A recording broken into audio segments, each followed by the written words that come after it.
का बाबू ठीक है? तो चला भैया, अरे तैयार हो जाओ। आवत अटे भोजपुरी के ट्रेंडिंग स्टार खेसारी लाल यादव और खुशी कक्कर। तो भैया हम आपके बता दी कि भोजपुरी में जब जब कौनो भी गाना आवत खेसारी लाल यादव जी के, तो गाना भैया एकदम एक नंबर पे ट्रेंडिंग चल जाता। कैसे आपके बता दी कि हमार तो हर ग्लोबल स्टार के गाना है, वही से गाना भैया ट्रेंडिंग में पहुंच ही जाता। तो आपके एक बात और बतावे खातिर आयल बानी भैया कि खेसारी लाल यादव जी के एगो और नया होली के गाना आवे वाला बा, और वही गाना के जानकारी ये वीडियो में आप सबके हम देवे खातिर आयल बानी।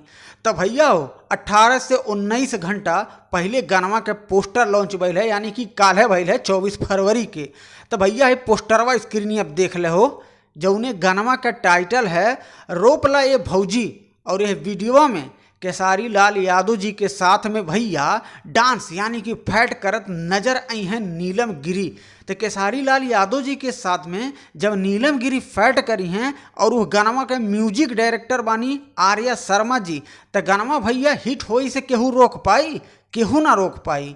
एक गानवा के लेखक यानी कि राइटर बानी अजय बच्चन जी, अब वीडियो के डायरेक्टर बानी भैया पवन पाल जी।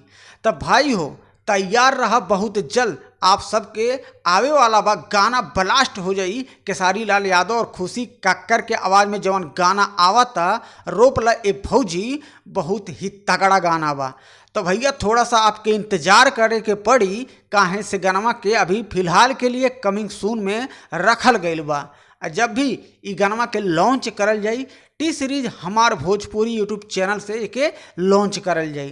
तो बहुत जल्द आप सबके बीच में हम वीडियो लेके आ जावें कि गाना कौने डेट में रिलीज होखे वाला बा। अगर बाय द वे हम अपडेट ना दे पाई तो अपने यूट्यूब चैनल पे हम पोस्ट कर देवें कि गाना कौन से डेट में गाना के लॉन्च करल जाए।